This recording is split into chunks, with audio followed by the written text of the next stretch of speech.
Hello নমস্কার বন্ধুরা, ঋতৃষ্ণা ওয়াইটি চ্যানেলে সবাইকে স্বাগতম। আজকে তোমাদের আমি দেখাবো খুবই অল্প সময়ে সুস্বাদু পটল বাটা। গরম গরম ভাতে এটা খুবই ভীষণই ভালো লাগে। তো দেখো, তার জন্য আমি কি করেছি, কিছু পটল আমি কেটে নিয়েছি এখানে। পটলগুলো তোমরা যদি একটু কচি পটল হয় তাহলে তো খুবই ভালো। পটলগুলোকে আমি পরিষ্কার করে জলে ধুয়ে এগুলোকে আমি কেটে রেখেছি।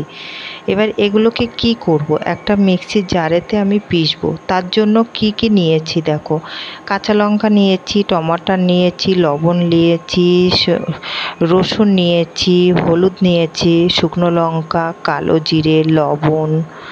তো এগুলো সব আমি নিয়েছি। এবার তারপরে দেখো একটা টমেটোও নিয়েছি। তারপরে টমেটো তোমরা না দিলেও চলবে, কিন্তু আমার অভ্যাস হয়ে গেছে সব কিছুতে টমেটো দেওয়ার।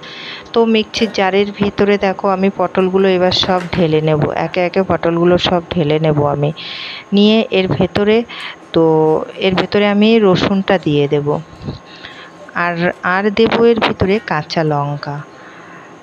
তো একটা টমেটো দিয়েছি, দিয়ে এটাকে আমি পিষে নিয়েছি, মিক্সিতে আমি পিষে নিয়েছি।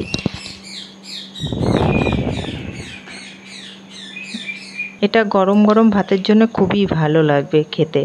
তো এখানে একটা কড়াই বসিয়ে দিয়েছি আমি, এটা কিন্তু সরিষার তেলেই করব।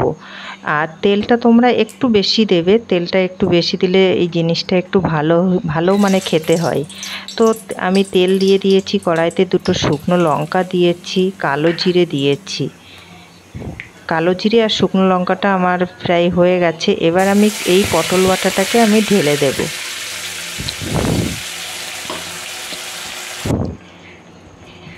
এই পটল বাটাকে আমি ঢেলে দিয়েছি। এবার যে পিষে রাখা পটলটা সব দিয়ে দিয়েছি, তাতে আমি দিয়ে দিচ্ছি একটু হলুদ, একটু লবণ। তোমরা তোমাদের পরিমাণ মতন লবণ দেবে। হলুদটাও তোমরা খুবই সামান্যই লাগে এতে হলুদটা। তো একটু হলুদ দিয়েছি, আর পরিমাণ মতন লবণ দেবে। দিয়ে এটাকে 5-7 মিনিট তোমরা ফ্রাই করতে থাকবে।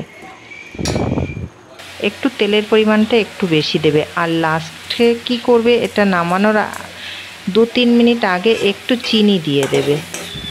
তো আমি এটা চিনি দিয়ে দিয়েছি। দেখো আমার পটল বাটাটা হয়ে গেছে, খুবই অল্প সময়ে এটা হয়ে গেছে, টাইমটাও বেশি লাগে না। তো তোমরা এটা করে খেয়ে দেখবে, গরম ভাতে ভীষণই ভালো লাগবে। বাই বাই, সবাই সুস্থ থাকবে।